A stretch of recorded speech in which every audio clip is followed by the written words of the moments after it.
Hello everyone, good morning, welcome back to my new blog. আর আমি সঞ্চিতা চলে এসেছি আপনাদের কাছে একটা নতুন ব্লগ নিয়ে। আর এই দেখতেই পাচ্ছেন সকাল সকাল একবারে আমাদের বাড়িতে বসে গেছে চায়ের আসর। আর আমার শাশুড়ি দেখতেই পাচ্ছেন একবারে মুড়ি দিয়ে চানাচুর দিয়ে বসিয়েছে চা খেতে, একদম জমিয়ে চা খাচ্ছে। আর এখানে দেখুন আমাদের বাবা করছে চুলের কালার করবে বলে, তো চুলের কালারটা গুলছে। আর এখানে ঠাকুমা দেখতেই পাচ্ছেন সকাল সকাল চলে এসেছে ফুল তুলতে, তো গাছের মধ্যে ফুল তুলছে। আর এখানে আজকে একটু ছিল মেঘলা মেঘলা, তো একটু সকালের দিকে এক ফোঁটা বৃষ্টিও পড়ছিল। আর এই দেখুন বুড়ি দেখতেই পাচ্ছেন এদিক ওদিক করে ঘুরছে আর ফুল তুলছে। তো এই দেখুন যাচ্ছে আসছে আর ফুল তুলছে। আর এটা হলো আমাদের কলকে ফুলের গাছ, তো দেখুন এক গাছে ফুল হয়েছে। আর এই দেখুন বৃষ্টিটা হালকা হালকা পড়ছে।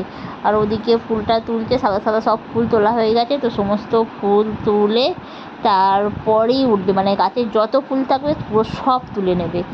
আর এদিকে দেখতে পাচ্ছেন আমার শ্বশুর তো করছিল, কালারটা বলছিল। আর এদিকে আমার শাশুড়িকে একদম বসে একদম কালার ফালার লাগিয়ে একদম কী বলে ভোঁট দিতে যাবে বলে একদম কালার ফালার লাগিয়ে পুরো চকচকে করে দিয়েছে, যাতে ও বউকে না কেউ বুড়ি বলে।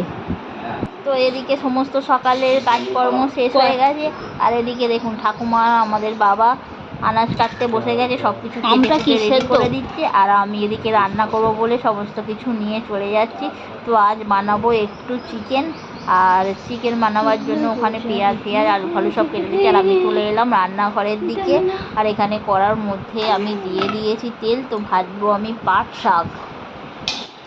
তো তেলের মধ্যে দিয়ে দিয়েছি লঙ্কা। আর পাট শাক ভাজতে যেহেতু পেঁয়াজ আর রসুন লাগে, তো পেঁয়াজ আর রসুনটা একটু ভেজে নিলাম ভালোভাবে। আর তার মধ্যেই পাট শাকটা আমি ভেজে নেবো। তো চলুন দেখতে থাকুন আমার রান্না।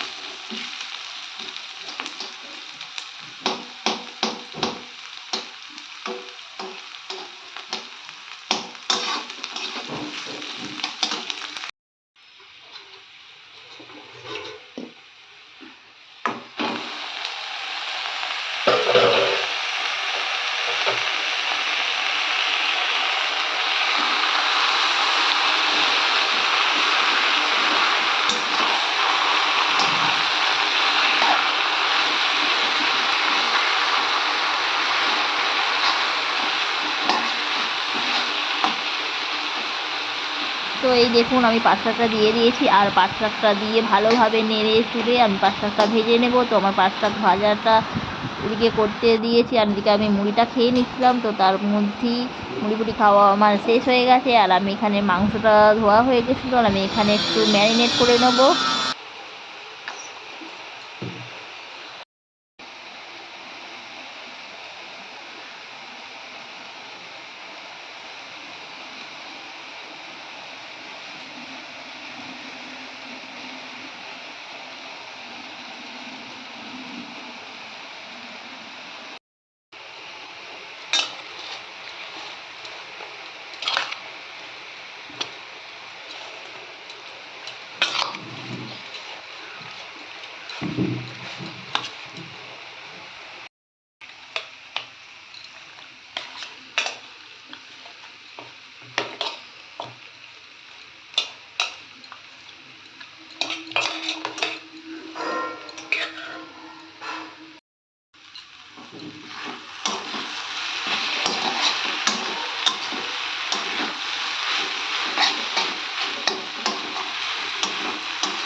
তো ওদিকে মাংসটার মধ্যে দিয়ে দিচ্ছিলাম তেল, একটু হলুদ গুঁড়ো একটু লঙ্কা গুঁড়ো দিয়ে ম্যারিনেট করে আমি ওটা চাপা দিয়ে রেখে দিচ্ছি। আর এদিকে আমার পাট শাকটা হয়ে গেল। আর এদিকে আলুটা একটু সিদ্ধ ছিল, এটা একটু ভেজে নিলাম।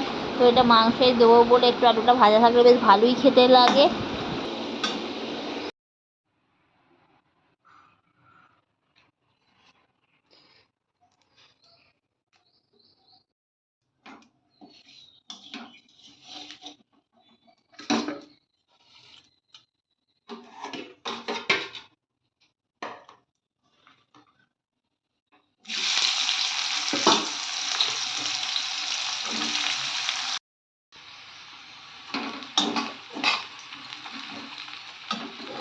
আর এদিকে আমি মাংসর জন্য পেঁয়াজটাও ভেজে নিয়েছিলাম, আর মাংসটা আমি তারপর দিয়ে দিয়েছিলাম। তো মাংসটা আমি একটু ভালোভাবে কষা কষা বানাবো, আর তারপরই মাংসটা একটু সামান্য জল দেবো, কারণ একটু জল না দিয়ে শুকনো শুকনো মাংস ওরা একটু ঝোল মতো খায়, তো ওরা তার জন্য একটু জল জল মতো করবো।